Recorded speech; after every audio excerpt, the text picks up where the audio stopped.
as more and more we see as technology gets involved in the game, some challenges sometimes with the bracelets. They didn't have those when you were playing, did they? They definitely did not. Technology was not there when I was playing. We had the hand signals and all the $1 million signals that went up and down the whole body.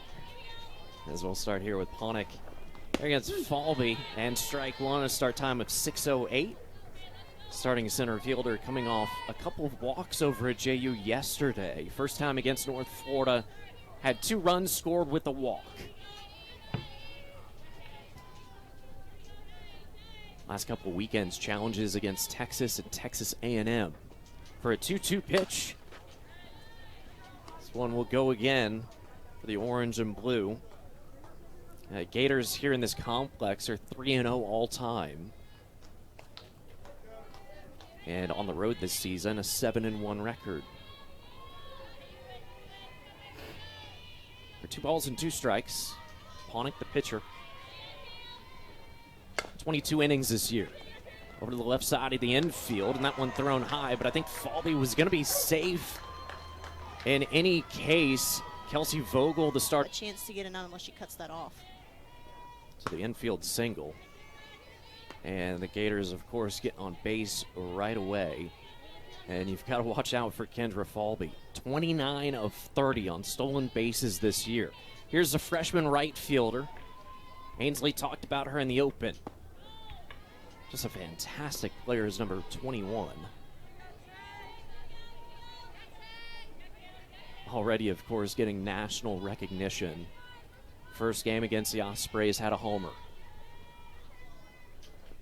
Has a 2-0 start, now 3-0 for Shoemaker. Homers and hitting .412. And you'll see the level of calmness that these Gators have in the box. They do a lot of hand-eye coordination, training those eyes. And Falby was ready to get her 3rd stolen base, and it won't matter there after a walk to Shoemaker. And here comes the left fielder in Otis. Yesterday against the Dolphins, 1 for 3 with the walk. Against the Ospreys, she had a home run and a walk. And you mentioned walks. You can't forget about last season for her. Led the nation on walks. That's wild. Yeah, Erickson is on deck. You think about that, too. The number of pitches that she's seeing, she's fouling off 3-2 counts and still earning a way to get on base. So Gators with 2 on, no outs on the board.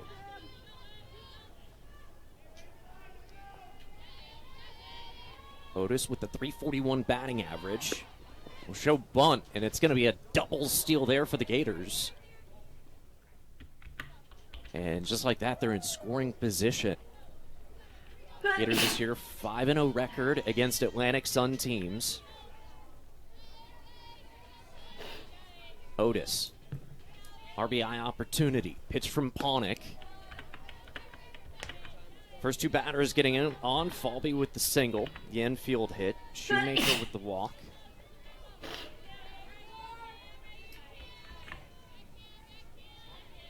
Two-one pitch for Otis. Now 3-1. Now exact same count we saw for the previous batter, Meg. Yeah, and you see Ponick, she's really working her spin. It's just the ball's not really elevating through all of the strike zone. She's missing just by a little bit. Everything's falling off. So she's just got to try and find an adjustment here. Misses there. She's walked the last 2 batters. So Otis gets on here as a senior, her 31st walk of the season. That's a team high. And we'll see pitching coach Amber Pfizer come on out to talk to the Ospreys pitcher and the infield as well. And the Gators will huddle up too, as you've got another dangerous bat. One of, if not the best catcher, I think, in the nation, in Erickson, batting cleanup against the Ospreys in Gainesville to open up the season. Had a pair of walks and also plated a run. Huge opportunity here for Jocelyn Erickson. As this lineup, we talked about it in the open, everybody can hit for power. As right now she's sitting at 9 home runs. What do you tell Ponick at this point in time, loading the bases, still trying to get the first out? I think just really working to hit the corners. It looks like she's trying to locate the ball a little too much because, like I said, everything's kind of falling off the zone or it's just too far out. But trying to just work to hit the corners and stay low in the zone because we know that these hitters can hit anything that's elevated. They're going to take it. So trying to work down in the zone and staying consistent on the corners. Now Erickson takes a strike, hitting .352 this season, 35 runs batted in. As she is only second to Shoemaker's 49. Erickson will fall behind 0-2, so I'd say the conversation worked so far. And sometimes as a pitcher, you just need that mental reset, so taking that visit seems to be working out very well right now for Ponick. Erickson stays off, very patient. We thought maybe today with the lefty bats and some of that wind, it could push farther into right field for him. Yeah, and you think on a lefty, too, their ball naturally tails when they hit, so that wind pushing it even more. And it's a 2-2 count here for Erickson with the bases loaded, a single by Falby, and back-to-back walks, Shoemaker and Otis.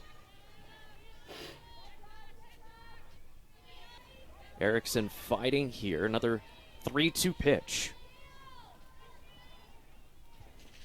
Erickson, this one will be smacked over to left field for Grayshaw Rocky. They'll get it back into the infield, but with that fly ball, the Gators strike first. 1-0 as Falby comes in to score.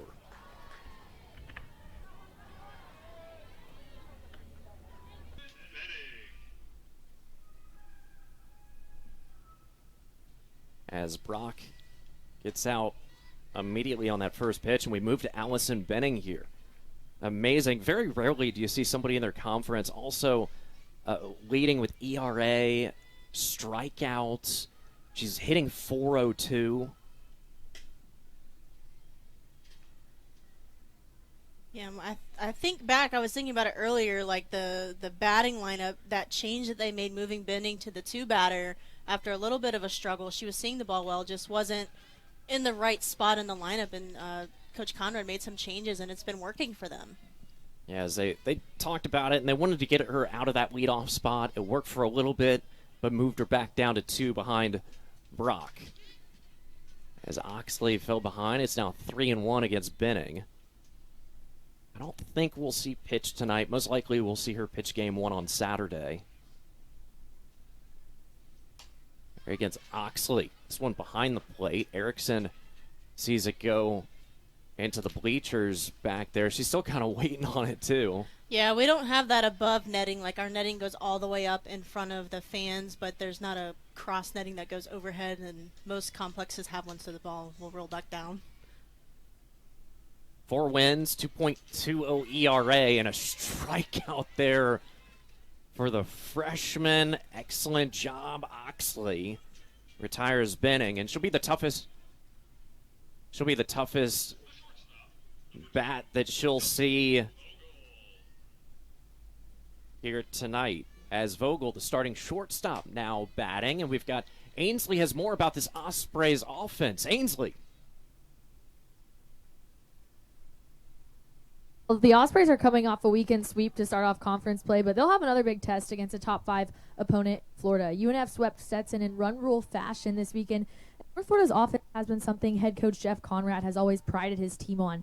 When we talked with Coach Conrad at the beginning of the season, he told us something he wants to see his team improve on is their defense, saying the games we've lost has been because we made so many errors. We can't give teams extra outs or rely on our offense to dig us out of holes. If they can combine their hot bats with strong defense and pitching, they're going to put themselves in the best position to win this game. That one just missing there for another ball. 3-1 from Oxley. What have you seen from number 39 so far for the orange and blue? She's doing a great job of working that knee-high strike zone and just moving the ball. You saw the Benning strikeout, that ball just moving off the outside part of the plate. It started with the shortstop. It'll end with Holtorf right there. 1-2-3 frame for Oxley and the Gators. A strikeout number 1 already for her hit streak. And typically if she's playing, she's getting on base. This one over at first, and a nice ground ball as Brock over at first base. Typically you see her at second. as Logan Turner gets a start for the Ospreys at second base. Now we go down the order. Here's batter number 7 with the second baseman and Mia Second baseman, Williams. number 11, Mia Williams. Most recently a home run over at JU. Behind the plate for the Ospreys is Mackenzie Woods. Some fast at-bats here as our leadoff batters swinging early, Meg. Yeah, we've had both leadoff batters swinging at the first pitch. We had the line drive from Brock, first pitch swinging, and then the ground ball here from Cahalan. So aggressive bats tonight, just looking to find some holes, trying to work it out for your offense here and try and make something happen. Having a really good month of March is Mia Williams. 10 home runs, 5 have come since March 1st. Last year, I feel like really jumped on the scene when she made the SEC All-Tournament team. Another pitch, this one popped up, and it's going to be unplayable.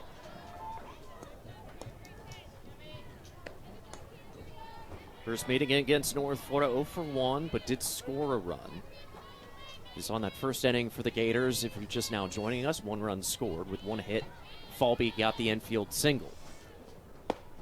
Williams, good plate presence, another 3-2 count. That one looked really good, not missing by much. And again, when you're watching at home, you're like, oh, that looks so good. It looks like a strike, but it's missing just by a half an inch to an inch. It's very, very small misses.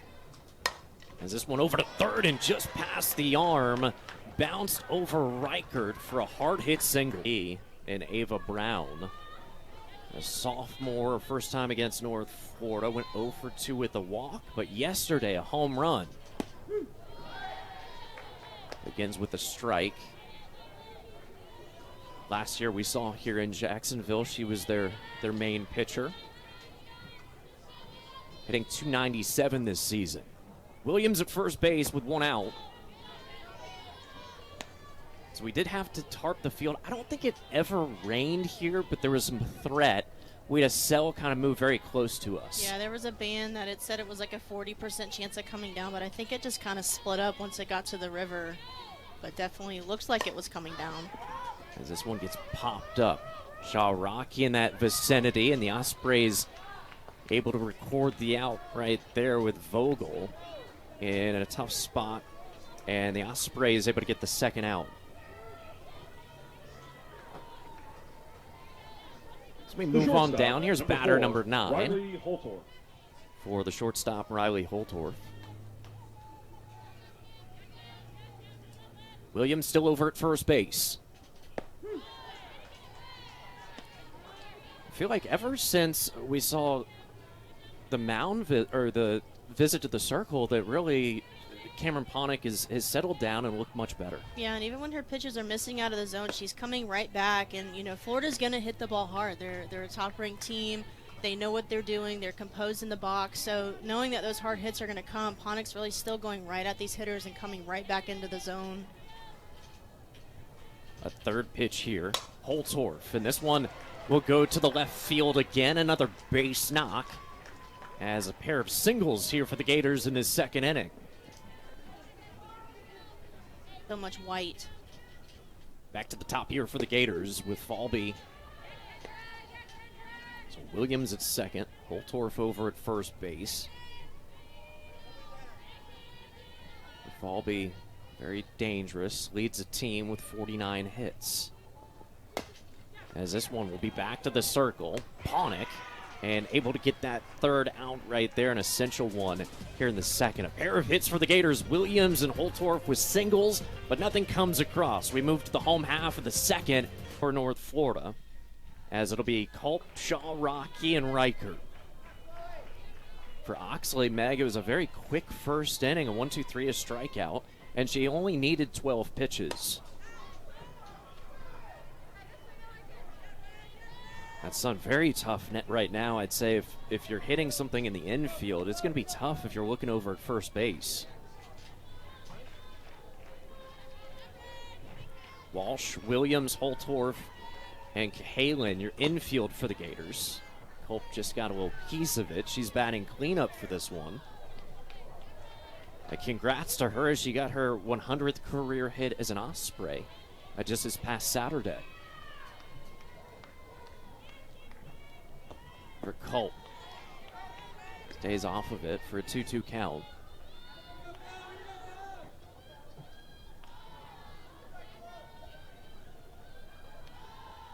For Culp seeing the ball well, 3 for 4 during Saturday's game. As that'll be foul. That is the hardest hit foul ball right now in the game. Oh, for sure. That went over to the pickleball courts. Yeah. 19 runs batted in, along with 3 home runs.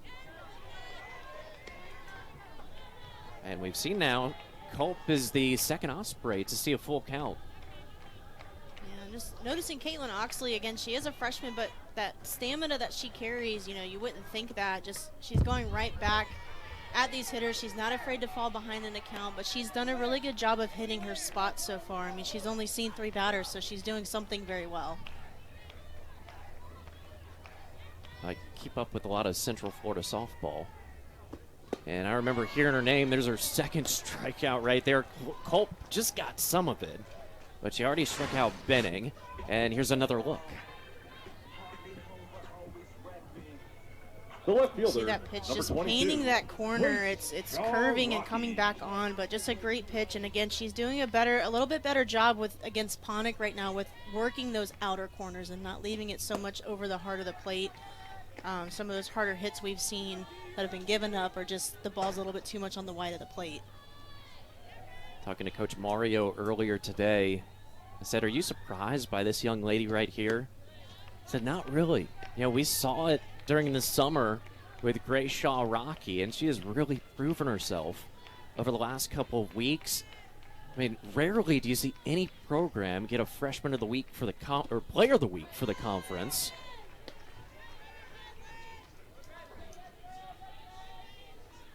With a count of 2-1, a couple of really good first-year players right here. Shaw Rocky. This one gets popped up. Calling for it, and the shortstop Holtorf will take it, very similar to that previous pop-up we saw from Ava Brown.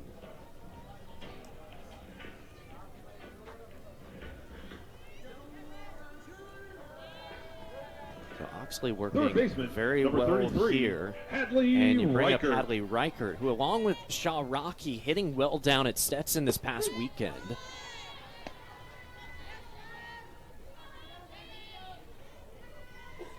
That last game against Stetson, Reichert a walk, a run, and got herself a double. Behind quickly here, 0-2.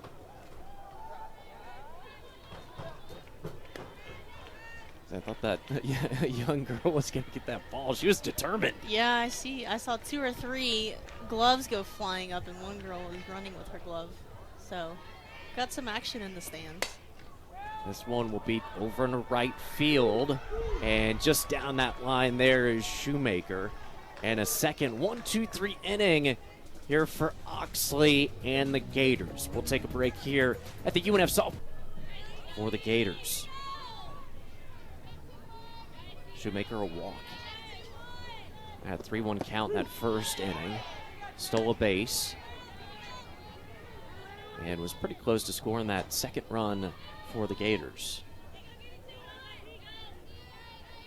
A whopping 49 runs batted in.